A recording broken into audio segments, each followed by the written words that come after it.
Bien, bonjour à tous et à toutes, et puis merci d'être présents autour de la parole de l'Éternel. J'ai un sujet à partager avec vous ce matin, et ce sujet, je l'ai intitulé « L'Esprit de la grâce ». Nous allons pouvoir essayer de partager et de comprendre un peu ces mots puissants que le Seigneur nous a donnés, dictés, et afin que nous puissions être élevés jusqu'à cette stature parfaite en Jésus-Christ. Et avant de pouvoir commencer donc ce partage avec vous, j'aimerais vous inviter à vous mettre à genoux, pour ceux qui le peuvent, pour pouvoir invoquer le nom de notre Seigneur et son Esprit Saint. Notre Père, notre Roi, tu connais chaque personne, Seigneur, qui vient se représenter devant ton trône. Tu connais tous nos défauts, toutes nos joies, toutes nos peines. Et ce que tu veux, Seigneur, c'est nous faire grandir et avancer dans ta vérité. Ce que tu veux, Seigneur, c'est façonner dans chacun d'entre nous un cœur nouveau. Alors s'il te plaît, ce matin nous voulons t'invoquer afin que ton esprit puisse être sur chacun d'entre nous. Oui, Seigneur, nous devons avancer dans ta vérité, celle qui est sans tache, Seigneur. Père, sois avec ceux qui te cherchent, sois avec ceux qui ont un cœur humilié. Et guide-nous, Seigneur, afin que nous puissions amener ce beau message, Seigneur, ce message de vérité, ce message d'amour. Jésus-Christ est vainqueur. Alors mon Roi, vraiment, merci pour toutes les grâces que tu nous accordes et que ton nom, Seigneur, soit glorifié à travers ton Église et à travers tes enfants. Au nom de Jésus-Christ, Amen.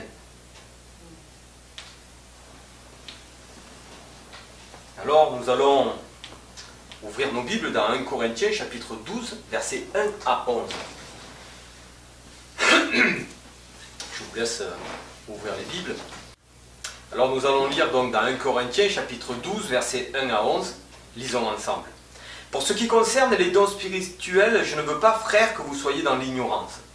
Vous savez que lorsque vous étiez païens, vous vous laissiez entraîner vers les idoles muettes selon que vous étiez conduits. C'est pourquoi je vous déclare que nul, s'il parle par l'Esprit de Dieu, ne dit Jésus est anathème, et que nul ne peut dire Jésus est le Seigneur, si ce n'est par le Saint-Esprit. Il y a diversité de dons de la grâce, mais c'est le même Esprit. Diversité de ministères, mais le même Seigneur. Diversité d'opérations, mais le même Dieu qui opère tout en tous. Or, à chacun, la manifestation de l'Esprit est donnée pour l'utilité commune. En effet, à l'un est donné par l'Esprit une parole de sagesse, à un autre une parole de connaissance, selon le même esprit. À un autre la foi par le même esprit. À un autre le don des guérisons par le même esprit. À un autre le don d'opérer des miracles. À un autre la prophétie.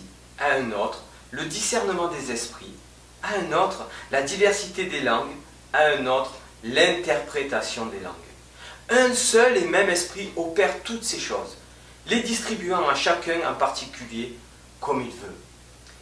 Alors ce texte, comme le dit un frère qui nous a révélé toutes ces belles études dans le livre de l'Apocalypse et de Daniel, nous pouvons voir ici beaucoup de parallèles. Et comme nous le dit ce frère, il y a ce système de chiasme. Le Seigneur essaie de nous interpeller en répétant les mêmes phrases afin que nous comprenions la profondeur de cette écriture inspirée à Paul pour nous faire avancer dans la proclamation de sa grâce.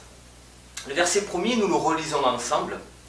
Pour ce qui concerne les dons spirituels, je ne veux pas, frères, que vous soyez dans l'ignorance.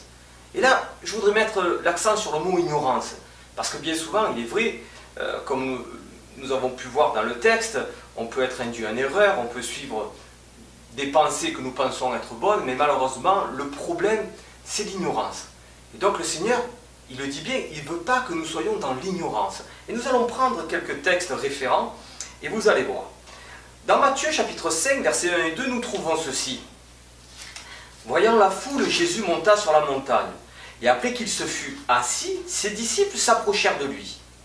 Puis, ayant ouvert la bouche, il les enseigna, et dit, voilà. Vous voyez, Christ est aux côtés donc de ses disciples, mais de cette foule, et qu'est-ce qu'il fait? Il les enseigne. Pourquoi? Parce que nous savons que depuis que le monde a été créé, et depuis le jardin d'Éden, il y a cette confusion, il y a cette doute qui a été mis en place dans l'esprit de l'humanité. Et donc, le Seigneur ne nous laisse pas dans le flou, ne nous laisse pas dans les ténèbres. Cette lumière qui est Jésus-Christ est venue ici pour révéler la vérité de Dieu. Et cette vérité passe par un enseignement. Donc nous devons recevoir cet enseignement. Lisons un peu dans un autre passage de la Bible, dans Luc chapitre 24, verset 27. Luc chapitre 24, verset 27. Et commençant par Moïse et par tous les prophètes, il leur expliqua dans toutes les Écritures ce qui le concernait. Vous voyez, Christ prend donc tout ce qui avait été déjà inspiré dans l'Ancien Testament, les prophètes, pour expliquer sa venue, son rôle, mais aussi la vérité dans sa plénitude. Donc voilà, Christ aujourd'hui fait toujours de même. C'est-à-dire qu'il nous amène cette vérité, il prend le temps, il est patient, il nous aime, et lorsque nos cœurs s'ouvrent et que nous sommes disponibles, eh bien cette lumière vient vraiment se refléter au travers de sa parole, et nous avons une vision qui est totalement différente peut-être de celle que nous pouvons avoir humainement. Il y a un parallèle, c'est-à-dire que le Seigneur enseigne afin que nous puissions avoir la vie éternelle, et on peut voir que le manque d'enseignement peut nous amener à une mort, et une mort peut-être éternelle. Lisons dans Osée chapitre 4 verset 6. « Mon peuple est détruit parce qu'il lui manque la connaissance.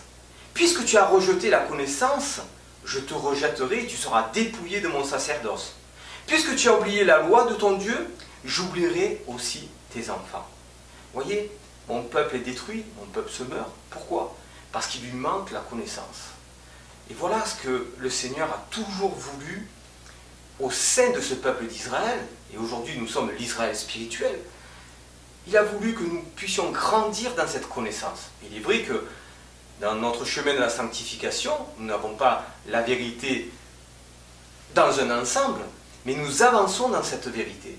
Et c'est ce qui nous fait grandir justement, comme je l'ai dit dans ma prière, jusqu'à cette stature parfaite en Jésus-Christ. Dieu est bon, Dieu est amour. Dans le verset 2 de 1 Corinthiens 12, nous trouvons: vous savez que lorsque vous étiez païens, vous vous laissiez entraîner vers les idoles muettes selon que vous étiez conduits. Vous voyez, il y a un mot ici, selon que vous étiez conduits. Le manque d'enseignement fait que selon l'enseignement que nous allons recevoir, selon nos conducteurs, nous pouvons malheureusement être amenés dans une voie qui n'est pas celle de l'Éternel.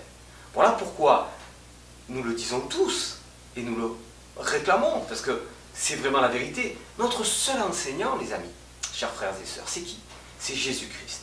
Et le seul enseignement qui peut nous amener une nourriture vraiment solide, c'est l'enseignement que nous recevons de lui directement lorsque nous sommes dans notre chambre, ou dans notre salon, ou ailleurs dans la maison, mais dans un esprit d'humilité, et vraiment en voulant apprendre sa vérité, et non pas une vérité qui peut nous être amenée par une tierce personne. C'est comme cela que Christ se révèle à nous, et pas d'une autre manière.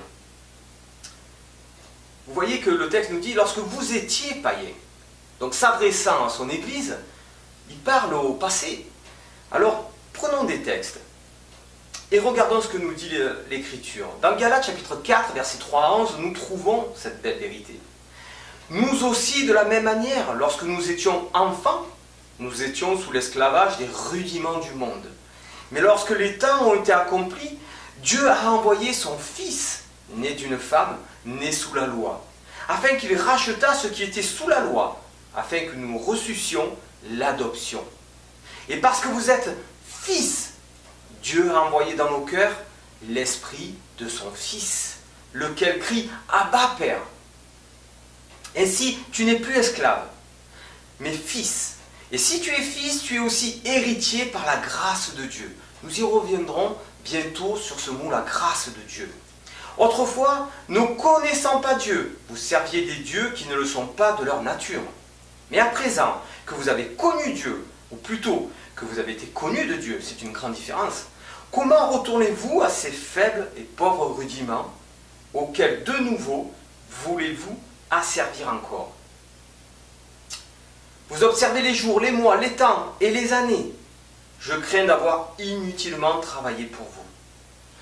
le texte met l'emphase justement sur ce que nous étions avant, donc les anciennement païens qui nous détournent cette vérité, mais aujourd'hui que nous sommes ancrés dans cette vérité, nous sommes appelés fils de Dieu. Et nous voyons dans le verset 6 donc, de Galates, où l'accent est mis, et parce que vous êtes fils de Dieu, nous sommes fils et filles de Dieu. Parce que vous êtes fils de Dieu, parce que vous êtes fils, Dieu a envoyé dans nos cœurs l'esprit de son Fils. Vous voyez, beaucoup, et on va y venir, beaucoup de fois, ce mot est répété dans la parole de Dieu. Nous devons vraiment comprendre cet enseignement qui, pour nous, est une délivrance, vraiment. Nous avons pu parler de la grâce, mais on voit que ce peuple-là, malheureusement, retourne dans ses anciennes pensées et retourne dans une idolâtrie qui éloigne nos personnes de la vérité en Jésus-Christ. Et ça, c'est vraiment quelque chose que Dieu veut nous faire comprendre aujourd'hui. Parce qu'il veut qu'aucun d'entre nous ne puisse être perdu. Vous voyez, il dit bien dans le verset 10, vous observez les jours, les mois, les temps et les années. On peut être légaliste, nous aussi, c'est-à-dire observer beaucoup de choses, avoir une réforme sanitaire, avoir une tenue vestimentaire adéquate, être là tous les sabbats, parler de la musique et de l'adoration dans l'église. Mais si nous oublions une certaine vérité, ce n'est pas cela qui nous amènera à cheminer dans cette belle lumière. Non, je ne dis pas que cela est mauvais, parce que c'est un ensemble. Mais nous y viendrons tout à l'heure et on développera un peu ce côté-là. Dans Jérémie, au chapitre 6, versets 16 et 17, regardez comment commence ce texte, je vous laisse ouvrir vos Bibles. Jérémie, chapitre 6, versets 16 et 17. Voyons ce que le texte nous dit. Ainsi parle l'Éternel. C'est l'Éternel qui nous parle. Ainsi parle l'Éternel. Placez-vous sur les chemins. Regardez, on nous demande de voir. Et demandez quels sont les anciens sentiers. Quelle est la bonne voie? Marchez-y, et vous trouverez le repos de vos âmes. Vous voyez, ça c'est ce que le Seigneur nous demande. Regardons dans nos anciens sentiers. Regardons où est la bonne voie. C'est Dieu qui nous parle. Mais il y a une réponse qui est dure. Voilà quelle est la réponse. Nous n'y marcherons pas. J'ai mis près de vous des sentinelles. Soyez attentifs au son de la trompette. Mais ils répondent, nous n'y serons pas attentifs. Vous voyez, le Seigneur a vraiment tout mis en place afin que nous puissions entendre. On parle d'un son d'une trompette. Ce n'est pas quelque chose qui est inaudible. La trompette, c'est vraiment un instrument où on entend. On l'entend bien. Dans Message choisi, la page 480 et 481, nous trouvons ceci. Voici ce que Sir White nous adresse. La lumière de la gloire de Dieu doit descendre sur nous. Il nous faut la sainte onction d'amour. Aussi intelligent, aussi instruit que soit un homme, il n'est pas qualifié pour l'enseignement à moins de se cramponner fermement au Dieu d'Israël. Celui qui est en communion avec le ciel accomplira les œuvres du Christ. Sa foi en Dieu le mettra à même d'exercer une influence sur l'humanité. Il se mettra à la recherche des brebis perdues de la maison d'Israël. Si la puissance divine ne vient au secours de l'effort humain, je ne donnerai pas un fétu de paille pour ce que peut faire le plus grand homme. Le Saint-Esprit fait défaut dans notre œuvre. Rien ne m'effraie plus que de voir les divergences qui se manifestent parmi nos frères. Nous sommes sur un terrain dangereux quand nous ne sommes pas capables de nous réunir en tant que chrétiens pour examiner avec courtoisie les points de doctrine controversés. Et je répète, nous sommes sur un terrain dangereux quand nous ne sommes pas capables de nous réunir en tant que chrétiens pour examiner avec courtoisie les points de doctrine controversés. Je suis tenté de m'enfuir pour ne pas subir l'influence de ceux qui sont incapables d'examiner candidement les doctrines de la Bible. Ceux qui se montrent incapables d'examiner impartialement les arguments avancés en faveur d'un point de vue qui diffère du leur ne sont pas dignes d'enseigner dans n'importe quel département de la cause de Dieu. C'est le baptême du Saint-Esprit qu'il nous faut. Eh oui. Sans cela, nous ne sommes pas mieux préparés à aller dans le monde que ne l'étaient les disciples au moment de la crucifixion de leur Seigneur. Jésus savait ce qui leur manquait. Aussi leur dit-il de demeurer à Jérusalem jusqu'à ce qu'ils fussent mis en possession de la puissance d'en haut. Nous reviendrons plus tard sur ce mot puissance. Tout enseignant doit d'abord apprendre afin que ses yeux reçoivent l'onction, qui leur permettra de discerner les progrès de la vérité divine. Les rayons du soleil de justice doivent briller dans son cœur pour qu'il puisse communiquer la lumière à d'autres. Personne ne peut expliquer les Écritures sans l'assistance du Saint-Esprit. Quand vous ouvrez la parole de Dieu avec un cœur humble et docile, les anges de Dieu sont à vos côtés pour vous donner des convictions au sujet de la vérité. Quand l'Esprit de Dieu, vous voyez, on parle du Saint-Esprit et là on dit bien quand l'Esprit de Dieu, et c'est Sir White qui le dit, quand l'Esprit de Dieu reposera sur vous, vous pourrez examiner les positions d'autres personnes, sans éprouver des sentiments d'envie ou de jalousie. Il n'y aura pas un esprit d'accusation et de critique analogue à celui que Satan a inspiré aux conducteurs juifs contre le Christ. Je vous répète, ce que le Christ a dit à Nicodème, il faut que vous naissiez de nouveau. Si un homme ne naît de nouveau, il ne peut voir le royaume de Dieu. Jean 3, 7, 3. Vous ne saurez discerner les droits sacrés de la vérité avant d'être façonné par Dieu. Un enseignant n'est qualifié pour enseigner d'autres que s'il s'instruit à l'école du Christ. Oui, parce que l'école du Christ, c'est la seule qui ne nous perdra pas. Vous voyez, ce texte nous montre peut-être une réalité que nous vivons aujourd'hui. C'est-à-dire aujourd'hui, même si on n'est pas d'accord sur certaines vérités de la Bible, en tout cas, moi, à votre égard, ça ne changera rien de l'amour que Dieu a mis dans mon cœur. Et vous savez, je ne me sens pas au-dessus de qui que ce soit en disant cela. Mais de quel esprit sommes-nous animés lorsque nous rejetons un frère parce que nous ne voulons pas débattre d'un point de vue dans lequel nous ne sommes pas d'accord? Est-ce que j'ai de la rancœur? Est-ce que j'ai une colère au fond de moi? Est-ce que j'ai de l'amour ou de la compassion? Nous y viendrons après.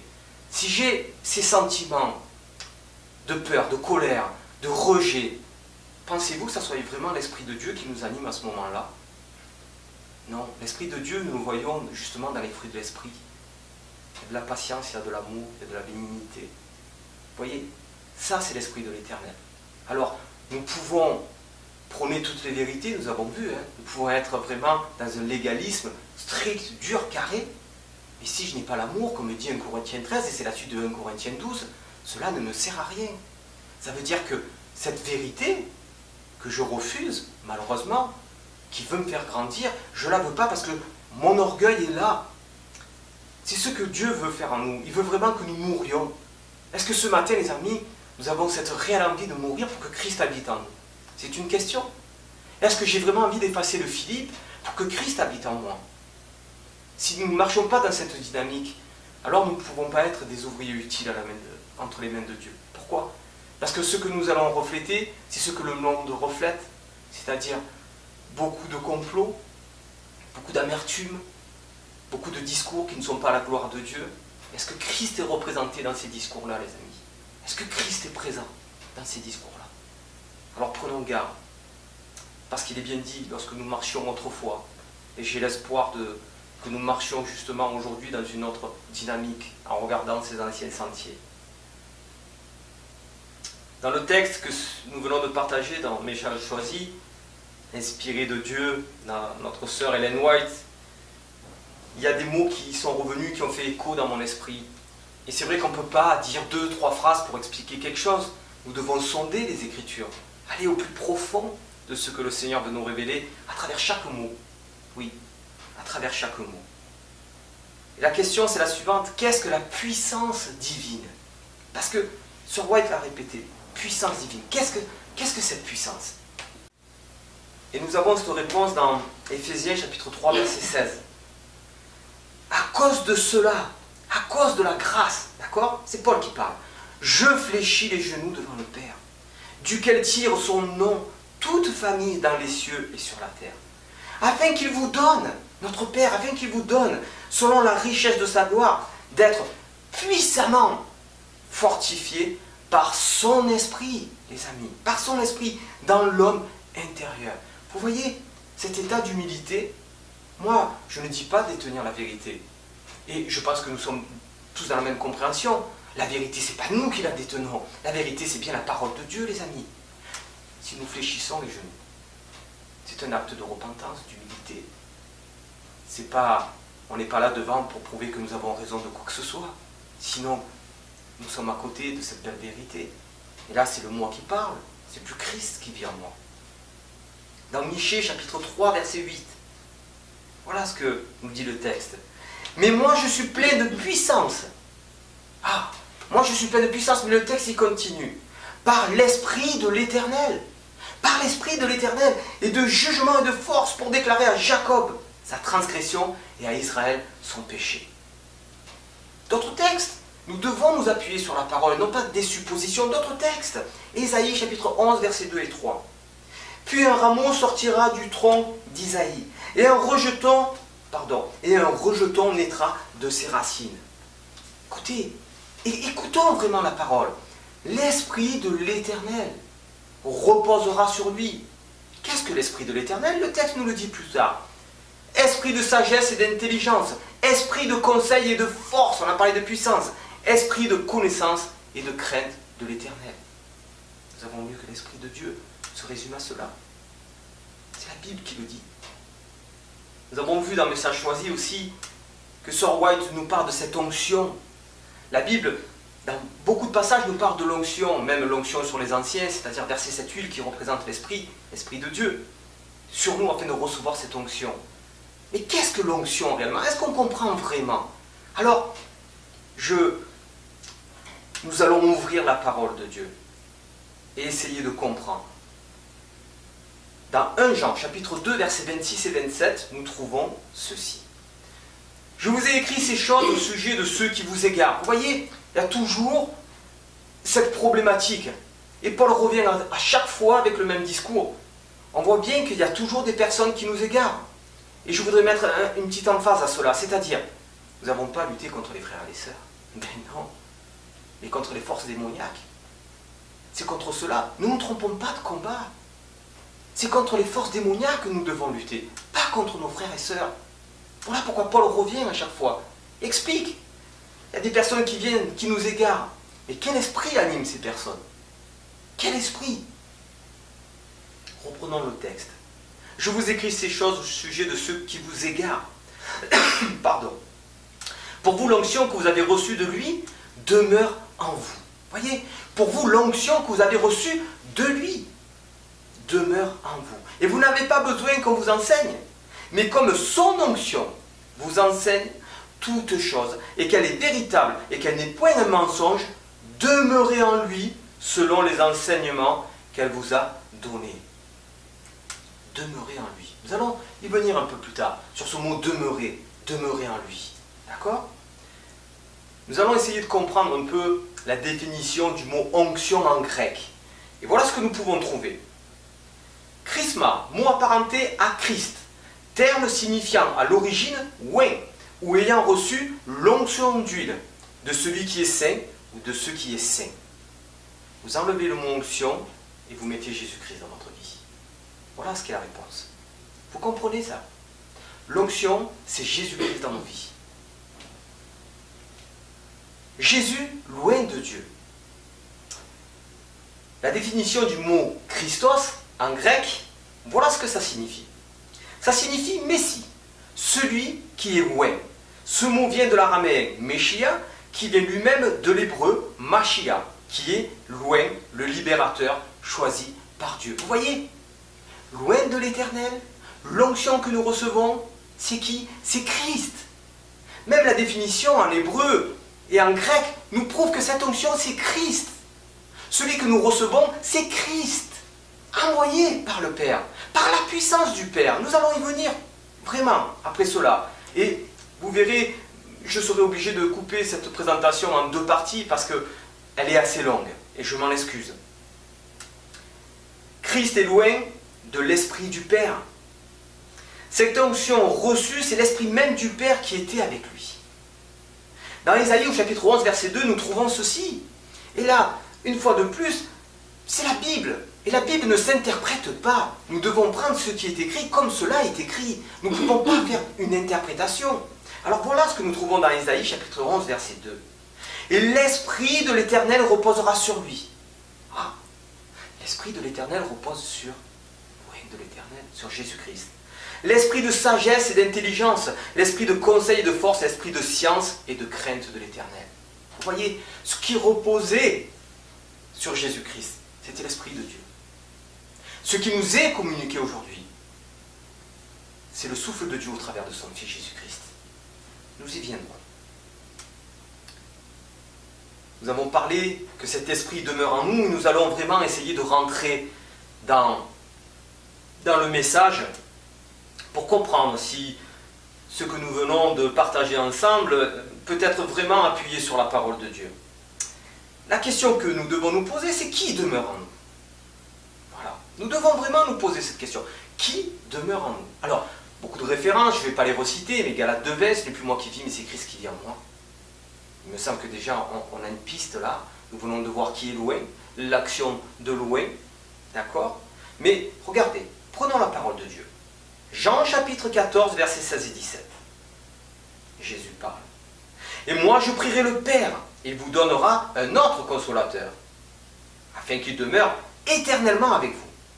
L'esprit de vérité que le monde ne peut recevoir, parce qu'il ne le voit point et ne le connaît point. Mais vous, vous le connaissez, car il demeure avec vous et il sera en vous. Alors, oui, un autre consolateur, mais dans mon dernier partage, nous avons pu voir qui était ce nouveau consolateur. Sir White le dit, Christ ne pouvait pas être de partout en même temps étant sur cette terre. Cet autre consolateur, c'est son esprit, qui peut lui justement agir, parce qu'il est omniprésent, omnipotent et omniscient. Nous comprenons cela. Donc cet autre consolateur, ce n'est pas Christ dans la chair, mais Christ dans l'esprit. Vous voyez, on ne peut pas interpréter autrement. Pourquoi? Parce que le texte nous dit bien, mais vous, vous le connaissez car il demeure avec vous. Qui était auprès de Jésus à ce moment-là, auprès des disciples, si ce n'est Jésus? Souvenez-vous, dans ma dernière présentation, dans cette étude que nous avons pu partager ensemble, nous savons qu'ils ont reçu l'Esprit qu'une fois que Christ est descendu, ressuscité, monté au Père et redescendu voir les disciples. Lorsque ce Père lui communiqua sa puissance, justement. Alors vous voyez, il demeure avec vous. Alors, si je prends le texte, mais vous, vous le connaissez car il demeure avec vous, à ce moment-là, le seul qui demeurait avec les disciples, c'était bien Jésus-Christ. Et plus loin, il dit, et il sera en vous. C'est toujours Jésus-Christ. Il n'y a pas une autre chose à comprendre que la vérité qui est écrite dans cette parole. Il n'y a pas une autre chose. Regardez. Maintenant, nous allons reprendre le verset 3 de 1 Corinthiens 12. C'est pourquoi je vous déclare que nul s'y parle par l'Esprit de Dieu ne dit Jésus est anathème, et que nul ne peut dire Jésus est le Seigneur si ce n'est par le Saint-Esprit. Vous voyez, nous sommes dans ce système de chiasme, justement. Vous avez ces parallèles qui sont là. C'est pour vraiment mettre l'emphase sur le point capital, vraiment, de cette compréhension du texte. Parce que c'est écrit. C'est pourquoi je vous déclare que nul s'il parle par l'Esprit de Dieu. Par l'Esprit de Dieu, les amis. L'Esprit de Dieu, c'est forcément le Saint-Esprit. Parce que Dieu aurait un autre esprit que c'est. Là, je me pose une question. Non, certainement pas. Soyons logiques. Nous allons prendre des textes qui nous révèlent justement, qui nous parlent de cet Esprit de Dieu. Parce qu'il est vrai que dans l'Ancien Testament, il y a un très grand nombre. Dans le Nouveau Testament aussi. Nous avons l'Esprit de prophétie qui est là justement pour corroborer tout cela. Et nous devons donc effectivement creuser ces sujets afin d'être au clair avec cette vérité. Parce que vous voyez, nous avons creusé, et merci Seigneur, le Seigneur a inspiré nos pionniers afin de comprendre cette belle vérité sur le sanctuaire. Ils ont passé combien d'années, les amis? Combien de temps afin de pouvoir avoir la compréhension totale de ce sujet-là? Ils n'ont pas passé 5 minutes, hein. Ils n'ont pas seulement dit c'est comme ça et c'est comme ça. Non. Et il y a eu plusieurs personnes qui ont été amenées par Dieu pour qu'ils puissent se rejoindre tous ensemble afin que cette vérité puisse être comprise. C'est la même chose pour la réforme sanitaire. Sir White a été inspiré afin que nous comprenions que ce temple que nous sommes, Christ ne peut habiter si nous emmagasinons que des choses qui sont néfastes pour notre corps, parce que notre esprit sera malade et nous ne pourrons plus entendre. Vous voyez? Donc nous devons tout étudier, sans rejeter quoi que ce soit. Nous devons tout creuser. Il n'y a pas un thème que nous devons plus creuser que l'autre. Ou alors, ça veut dire qu'il y a des choses que pour nous sont plus importantes que d'autres. Non, l'enseignement de Dieu, nous l'avons vu précédemment, c'est tout un ensemble.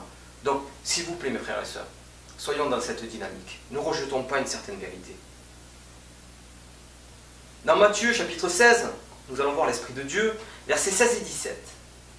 Simon-Pierre répondit, « Tu es le Christ, le Fils du Dieu vivant. » Jésus, reprenant la parole, lui dit, « Tu es heureux, Simon, fils de Jonas, car ce ne sont pas la chair et le sang qui t'ont révélé cela, mais c'est mon Père qui est dans les cieux. » Dieu révèle. Matthieu, chapitre 10, versets 19 et 20. « Mais quand on vous livrera, ne vous inquiétez ni de la manière dont vous parlerez, ni de ce que vous direz. Ce que vous aurez à dire vous sera donné à l'heure même. Car ce n'est pas vous qui parlerez, c'est l'Esprit de votre Père qui parlera en vous. » Alors, je m'accroche sur ce verset parce que c'est une belle vérité. Qui nous sommes pour pouvoir enseigner la vérité si nous n'avons pas l'Esprit? Franchement, c'est un soulagement que de savoir que c'est l'Esprit de notre Père qui parlera en nous pour qu'on puisse comprendre cet amour agapé. Loué soit Dieu. Dans Exode chapitre 4, versets 10 et 12, nous avons un peu cet exemple. C'est un parallèle avec Matthieu 10, 19, 20. Moïse dit à l'Éternel, « Ah Seigneur, je ne suis pas un homme qui ait la parole facile. Ce n'est ni d'hier, ni d'avant-hier, ni même depuis que tu parles à ton serviteur, car j'ai la bouche et la langue embarrassées. » L'Éternel lui dit, « Qui a fait la bouche de l'homme? Et qui rend muet ou sourd, voyant ou aveugle? N'est-ce pas moi l'Éternel? Va donc, je serai avec ta bouche, et je t'enseignerai ce que tu auras à dire. » Le Seigneur est avec notre bouche. Notre roi nous enseigne. Ésaïe, chapitre 51, versets 15 et 16. « Je suis l'Éternel ton Dieu, qui soulève la mer et fait mugir ses flots. L'Éternel des armées est son nom. Je mets mes paroles dans ta bouche et je te couvre de l'ombre de ma main pour étendre de nouveaux cieux et fonder une nouvelle terre. Et pour dire à Sion, tu es mon peuple. » C'est toujours ce jeu. Ce jeu, c'est l'Éternel. Nous l'avons lu. Dans beaucoup de passages, nous allons voir, parce que nous devons être au clair avec cette compréhension, avec tout ce qui nous est amené. Et dans Joël, un exemple, dans Joël chapitre 3, versets 1 et 2, nous pouvons trouver ceci. « Après cela, moi, Dieu, c'est moi qui le rajoute, mais on comprend. Hein. Après cela, moi, je répandrai mon esprit sur tout le monde. Vos fils, vos filles prophétiseront. Vos vieillards par des songes. Vos jeunes gens par des visions recevront des révélations. Et même les serviteurs sur les servantes. Moi, je répandrai mon esprit en ces jours-là. » La parole est claire, les amis. On ne peut pas la détourner. On ne peut pas l'interpréter. Moi, je n'interprète pas, je ne fais que lire ce qui est écrit, il me semble. Le Père a promis sur ses disciples la puissance de son souffle, dans certains passages, dans certaines Bibles, ou la puissance de son esprit. Et nous allons prendre encore des textes pour montrer cette belle vérité. Luc chapitre 24, verset 49. « Et voici, j'enverrai sur vous ce que mon Père a promis, mais vous restez dans la ville, jusqu'à ce que vous soyez revêtus de la puissance d'en haut. » La promesse, c'est cette fameuse puissance que nous avons lue tout à l'heure, la puissance qui est Dieu, afin que nous soyons revêtus de la puissance d'en haut. La puissance d'en haut, il me semble que c'est le texte de Joël, « Je répandrai sur vous mon esprit ». Quelle autre puissance il peut y avoir que l'esprit de Dieu en nous? Il me semble qu'il n'y en a pas d'autre. Dans Nombre, chapitre 24, versets 1 et 2, Balaam dit que l'Éternel trouvait bon de bénir Israël. Et il n'alla point, comme les autres fois, à la rencontre des enchantements. Mais il tourna son visage du côté du désert. Balaam leva les yeux et vit Israël camper selon ses tribus. Alors, l'Esprit de Dieu fut sur lui. Nous sommes toujours dans l'Esprit de Dieu. Dans Juge, excusez-moi, il y a beaucoup de passages bibliques. Pourquoi? Parce que il faut que nous comprenions que vraiment le Seigneur a mis du poids afin que nous ne soyons pas troublés. Dans Juge chapitre 3, versets 9 et 10. Les enfants d'Israël crièrent à l'Éternel, et l'Éternel leur suscita un libérateur qui les délivra. Othniel, fils de Kénaz, frère cadet de Caleb, l'Esprit de l'Éternel fut sur lui. Il devint juge en Israël et il partit pour la guerre. L'Esprit de l'Éternel fut sur lui. Juge toujours. Chapitre 6, verset 34. Gédéon fut revêtu de l'Esprit de l'Éternel. Il sonna de la trompette et Abiézer fut convoqué pour marcher à sa suite. Juge, chapitre 14, verset 6. L'Esprit de l'Éternel saisit Samson. Et sans avoir rien à la main, Samson déchira le lion comme on déchire un chevreau. Il ne dit point à son père et à sa mère ce qu'il avait fait. Vous voyez, toujours l'Esprit de l'Éternel qui est là. Dans Samuel, chapitre 10, verset 10. Lorsqu'ils arrivèrent à Gibéa, voici une troupe de prophètes vint à sa rencontre.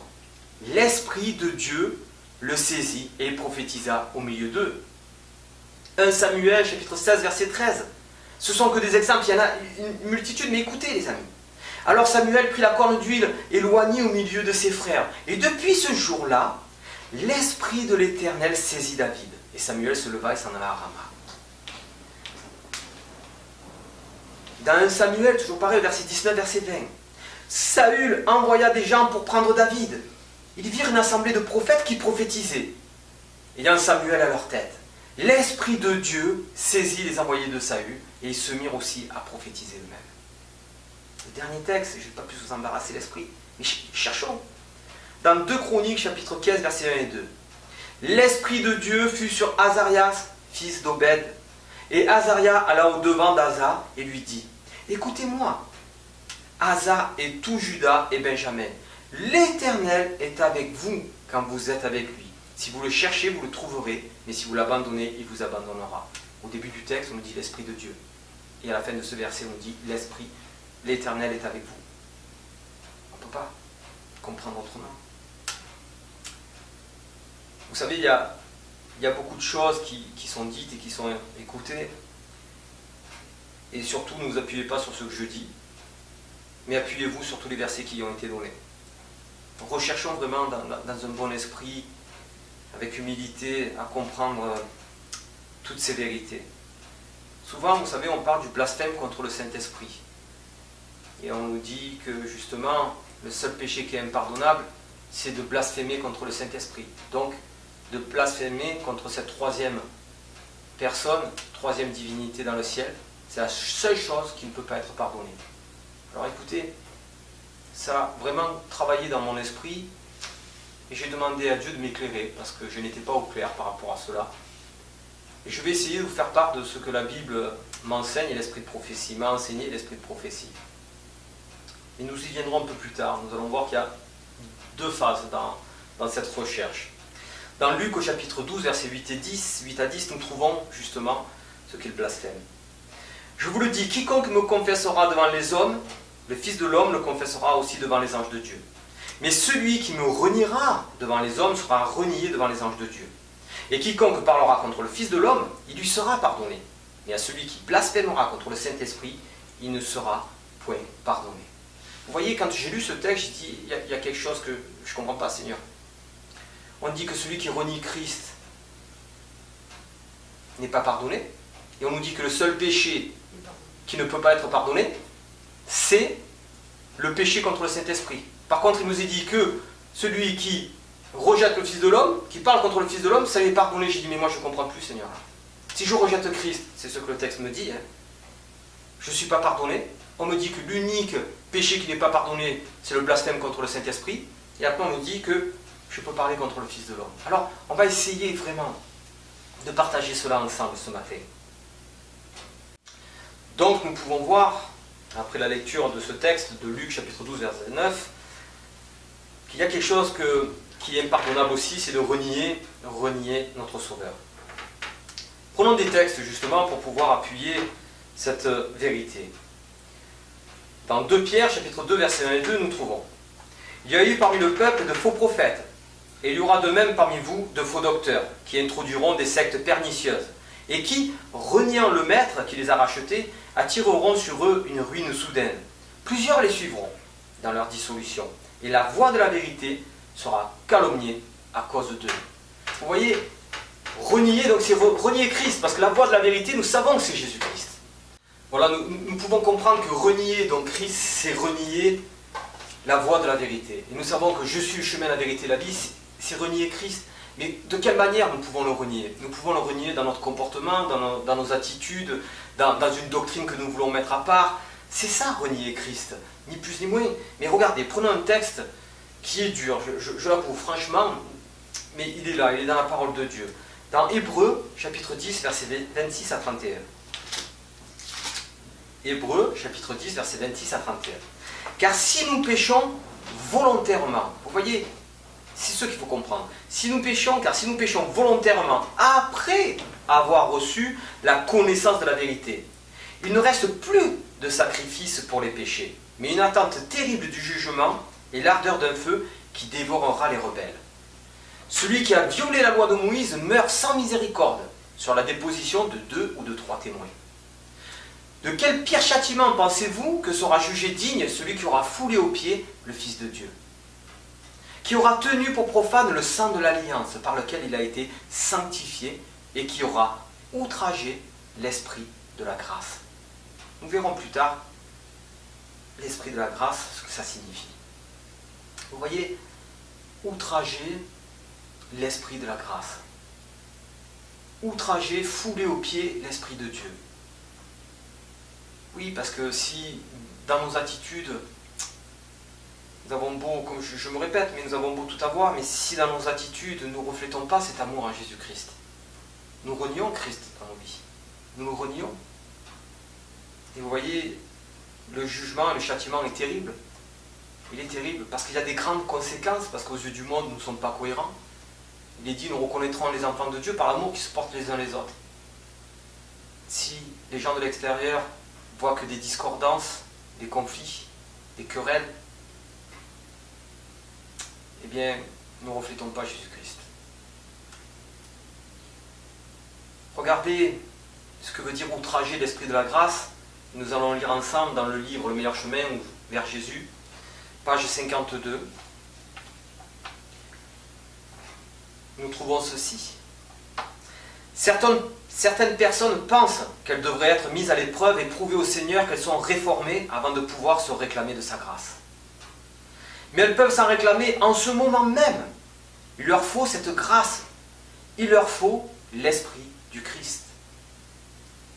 C'est Sir White qui tient ce discours. Cette grâce, c'est l'esprit du Christ en nous. C'est cet esprit qui est agissant, qui nous bouleverse tant, qui transforme nos vies. Nous allons y venir plus tard. Cet esprit est vie.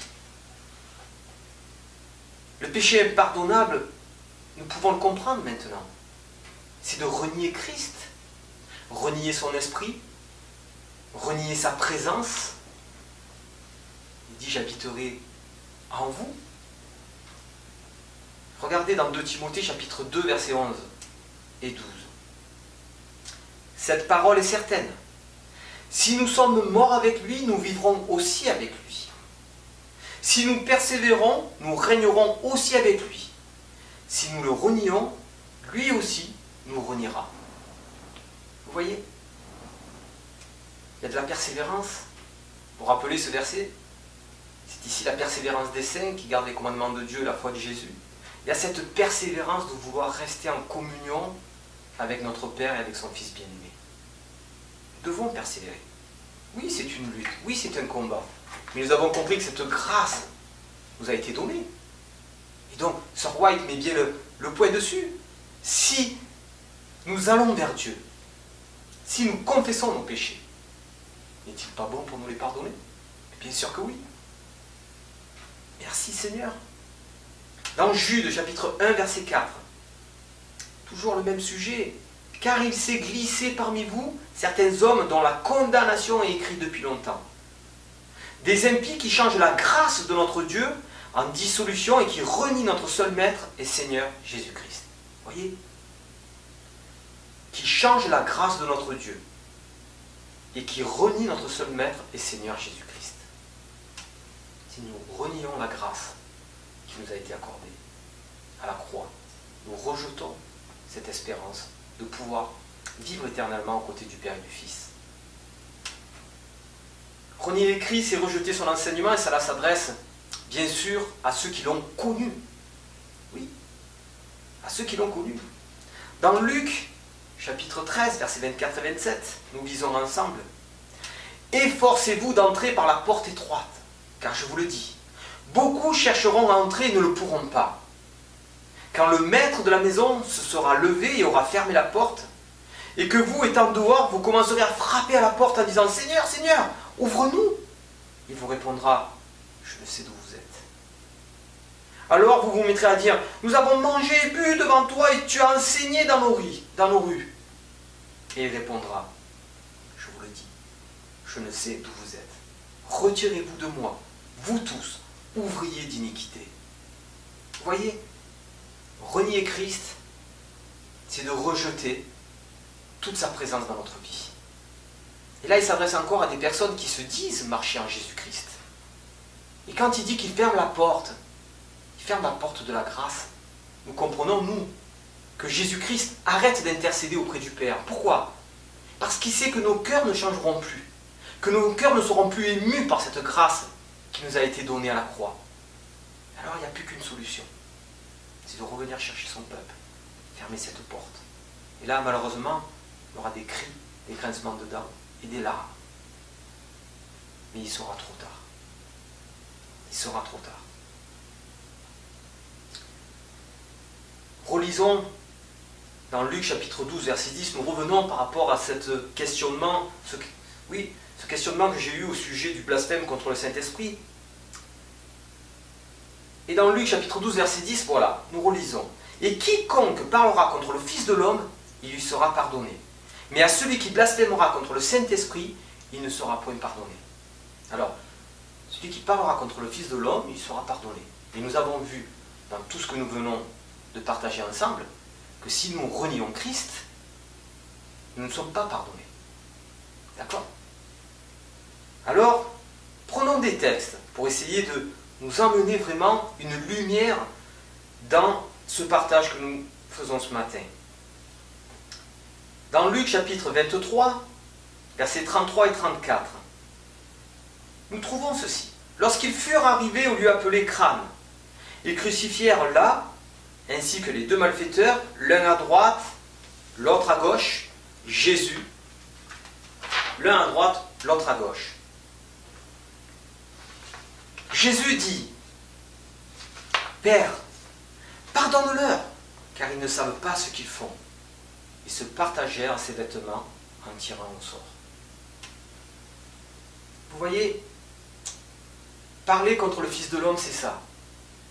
Aucun d'entre nous, aujourd'hui, n'a pas parlé contre le Fils de l'homme. Le salut a été donné à l'humanité. Chacun d'entre nous, à un moment ou à un autre, nous avons dit des choses contre cette vérité-là, contre ce don de la grâce. Et la différence qui fait tout, c'est vraiment le fait de se repentir et de revenir avec un cœur contrit et sincère devant notre Sauveur. C'est ce qui fait la différence. Vous voyez? Donc, effectivement, parler contre le Fils de l'homme, parler contre Jésus-Christ, ça a été pardonné, sinon aucun d'entre nous ne pourrait être présent aujourd'hui. Aucun d'entre nous. Mais nous allons voir ce que les textes de la Bible nous proposent à ce sujet. Mais nous allons prendre maintenant un texte de l'Esprit de prophétie dans le livre Jésus-Christ, page 748-749, qui nous parle justement de cette scène terrible du calvaire. Sir White nous dit: parvenus au lieu de l'exécution, les prisonniers sont attachés aux instruments du supplice. Les deux larrons se débattent entre les mains de ceux qui veulent les placer sur la croix. Mais Jésus ne fait aucune résistance. Sa mère, s'appuyant sur Jean, le disciple bien-aimé, est venue au calvaire sur les traces de son fils. Elle l'a vu s'affaisser sous le poids de la croix. Elle voudrait soutenir de sa main la tête meurtrie, baigner le front qui si souvent s'est appuyé sur son sein. Mais cette consolation lui est refusée. Comme les disciples, elle avait gardé l'espoir que Jésus manifesterait sa puissance en échappant à ses ennemis. Son cœur chavire en se rappelant les paroles par lesquelles il a annoncé les événements qui se produisent. Elle le regarde dans une attente douloureuse, tandis que les larrons sont fixés à la croix. Va-t-il se laisser crucifier, celui qui a rendu la vie aux morts? Le Fils de Dieu va-t-il subir une mort cruelle? Doit-elle renoncer à croire que Jésus est le Messie? Doit-elle être témoin de son opprobre et de sa douleur, sans même pouvoir le servir dans sa détresse? Elle voit ses mains étendues sur la croix. On apporte un marteau et des clous. Quand les pointes s'enfoncent dans les chairs tendres, les disciples, le cœur brisé, amènent loin de cette scène lamentable le corps défaillant de la mère de Jésus. Le Sauveur ne fait entendre aucun murmure. Son visage reste calme et serein, mais de grosses gouttes de sueur emperlent son front. Pas une main secourable pour essuyer la sueur mortelle de son visage. Pas une parole de sympathie et d'attachement inébranlable ne vient réconforter son cœur humain. Pendant que les soldats accomplissent leurs besognes barbares, Jésus prie pour ses ennemis. Père, Père, pardonne-leur car ils ne savent pas ce qu'ils font. Son esprit se détache de ses propres souffrances pour songer au péché de ses persécuteurs et à la rétribution terrible qui les attend. Aucune malédiction n'est prononcée sur les soldats qui le traitent avec tant de dureté. Aucun sentiment de vengeance n'est exprimé à l'adresse des prêtres et des chefs qui se réjouissent de leur œuvre. Le Christ a pitié de leur ignorance et de leur culpabilité. Souvenez-vous au début du texte, l'ignorance, 1 Corinthiens 12, l'ignorance. Dieu, Christ, a pitié de notre ignorance. Ils se contentent d'implorer leur pardon comme dans un souffle, car ils ne savent pas ce qu'ils font. Jésus s'était saisi de remords et d'horreur.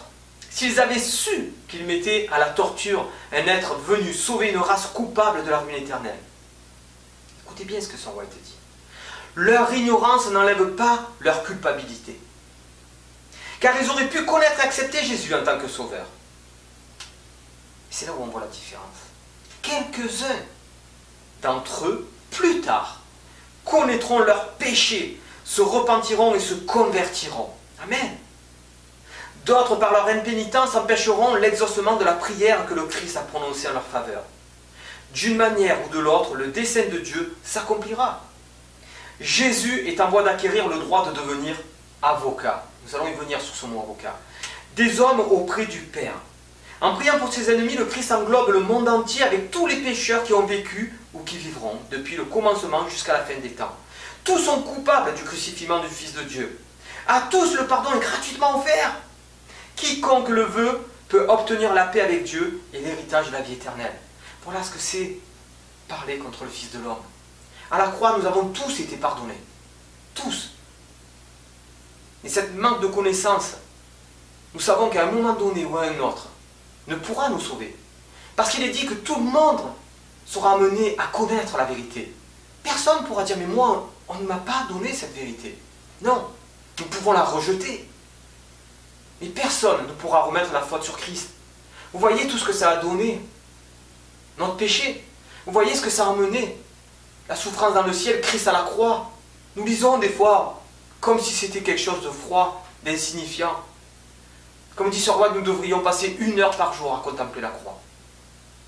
Mon frère Christophe Michel a justement ce ministère pour que nous puissions comprendre la justification par la foi. Pas par nos œuvres. Par la foi, tout a été accompli dans ce bois. Sur ce bois. Ne renions pas Christ. Ne le renions pas. Vous savez, il y a cet exemple de Paul qui m'est venu à l'esprit. Paul était fervent. Oui, il était fervent. Mais il n'était pas dans la bonne vérité. Christ est venu se révéler à lui. C'est là où on voit la différence. Quand on a un cœur sincère et que Christ se révèle à nous, nous changeons radicalement. C'est ça la repentance. Nous changeons radicalement. Et là, c'est plus le même Paul, c'est plus celui qui persécutait, mais c'est celui qui va être persécuté, parce qu'il amène cette vérité. Vous comprenez? C'est ça la différence. Si nous sommes sincères, la vérité sera acceptée. La définition du mot parakletos en grec, ou paraclé, nous allons essayer de l'énumérer ensemble. Alors, parakletos veut dire convoquer, appeler aux côtés, appeler à l'aide. Celui qui plaide la cause d'un autre, un juge, un plaideur, un conseil pour la défense, un assistant légal, un avocat. Celui qui plaide avec un autre intercesseur, Christ, dans son élévation à la droite de Dieu, plaidant à Dieu le Père pour le pardon de nos péchés. Dans un sens plus large, un aide, un assistant, un adjoint. Donc nous voyons que celui qui plaide, qui est notre avocat, dans la définition du mot grec parakletos, c'est bien Jésus-Christ. Car nous allons le voir plus tard, il y a un seul médiateur. Regardez plus loin dans la définition du mot parakletos. Le Saint-Esprit destiné à prendre la place du Christ avec les apôtres, après son ascension au Père, pour les conduire à une plus profonde connaissance de la vérité de l'Évangile et leur donner de la part du royaume divin une force divine, les rendant capables de vaincre les épreuves et persécutions. Ça ne pose pas problème qui écrit le Saint-Esprit. Parce que c'est bien le Saint-Esprit de Christ qui intercède pour nous. C'est bien lui qui a ce rôle de médiateur auprès du Père. C'est bien lui notre avocat. Nous allons prendre des textes où ce mot, justement, parakletos, en grec, est marqué dans les textes. Alors, nous trouvons donc ce mot-là dans Jean, chapitre 15, verset 26. Quand sera venu le consolateur, et donc, consolateur, paraclé, en grec, que je vous enverrai de la part du Père, l'Esprit de vérité qui vient du Père, il rendra témoignage de moi. L'avocat, quand il sera venu lui, l'Esprit de vérité qui vient du Père, il rendra témoignage de moi. Vous voyez, c'est Christ qui rend témoignage de lui-même, donné par le Père. Regardez plus loin. Jean, chapitre 16, verset 7. Cependant, je vous dis la vérité, il vous est avantageux que je m'en aille, car si je ne m'en vais pas, le consolateur ne viendra pas vers vous, mais si je m'en vais, je vous l'enverrai. Vous voyez? Alors souvent, on utilise ce texte pour dire que c'est une autre personne. Mais non, parce que là, le consolateur, nous sommes toujours dans le mot paraclet. Nous sommes toujours dans le mot avocat. Et je ne peux pas interpréter notre seul avocat et notre souverain sacrificateur, c'est bien Jésus-Christ. Je ne peux l'interpréter d'une autre manière. Ou alors je tords le sens des Écritures. Vous voyez? Un autre texte, dans 1 Jean, chapitre 2, verset 1. Mes petits enfants, je vous écris ces choses afin que vous ne péchiez point. Et si quelqu'un a péché, nous avons, là le mot est donné, un avocat auprès du Père, Jésus-Christ, le juste. Toujours le mot paraclet. Donc qui est notre avocat, si ce n'est Jésus-Christ? Qui est loin de l'Éternel, si ce n'est Jésus-Christ? Christ est notre seul médiateur. Nous pouvons nous tromper. Pourquoi? Parce que la Bible est claire.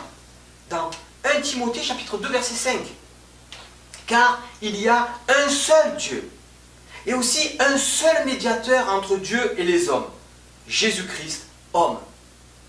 Le seul médiateur entre Dieu et les hommes, la Bible nous le dit, c'est Jésus-Christ, homme. Lisons maintenant donc, après avoir bien compris qu'il y a un seul médiateur, 2 Jean chapitre 1 verset 7 à 11. Et ce sera la fin de cette première partie. Car plusieurs séducteurs sont entrés dans le monde, qui ne confessent point que Jésus-Christ est venu en chair. Celui qui est tel, c'est le séducteur et l'antéchrist. Prenez garde à vous-même afin que vous ne perdiez pas le fruit de votre travail, mais que vous receviez une pleine récompense. Quiconque va plus loin et ne demeure pas dans la doctrine de Christ n'a point Dieu. Celui qui demeure dans cette doctrine a le Père et le Fils. Si quelqu'un vient à vous et n'apporte pas cette doctrine, ne le recevez pas dans votre maison, ne lui dites pas salut. Car celui qui lui dit salut participe à ses mauvaises œuvres. Vous voyez, l'accent est mis dans quoi? Quiconque va plus loin et ne demeure pas dans la doctrine de Christ. Nous sommes dans la plénitude, dans l'ensemble de cette vérité. On ne peut pas omettre une partie de cette vérité. Et nous voyons qui emmène justement cette fausse vision si ce n'est le séducteur. Donc venons dans ce combat, pas contre les frères et sœurs, mais contre les puissances démoniaques. Il y a un verset qui m'est venu à l'esprit, c'est dans Genèse 3,15, où il est bien dit que la femme écrasera sous son pied qui? Satan. Voilà pourquoi il y a guerre. Parce que Satan sait très bien que cette vérité va être proclamée avec une puissance. Et il veut mettre donc quoi? Eh bien de la séduction. Une fausse doctrine. De la division. Afin qu'il puisse encore profiter de sa puissance que le Seigneur a bien voulu lui donner jusqu'à ce jour. Mais il sait que Christ revient bientôt et nous-mêmes nous le savons aussi. Donc voilà pourquoi il y a cette guerre. Mais nous serons vainqueurs. Nous serons vainqueurs parce que c'est Christ notre grand général. Et c'est lui qui mène le combat. Et certainement pas nous, avec nos petits poings ou avec notre esprit bien défaillant. Voyez, le texte nous dit bien, celui qui demeure dans cette doctrine a le Père et le Fils. Voyons toujours là qu'il n'y a pas de troisième personne. Si nous demeurons dans cette doctrine, nous avons le Père et le Fils. Nous avons pu voir quelle était cette doctrine. Donc dans la deuxième partie, nous rentrerons dans un autre sujet, c'est l'unité du Père et du Fils. Et la Bible est assez claire là-dessus. En tout cas, nous pouvons voir que cet enseignement, pour avoir la vie éternelle, l'acceptation de qui? Et je l'ai dit dans ma dernière vidéo, mais l'acceptation du Père et du Fils dans nos vies. Jean 17,3. Méditons ces versets. Que Dieu vous accompagne et que le Seigneur puisse nous donner sa paix. Allez en paix.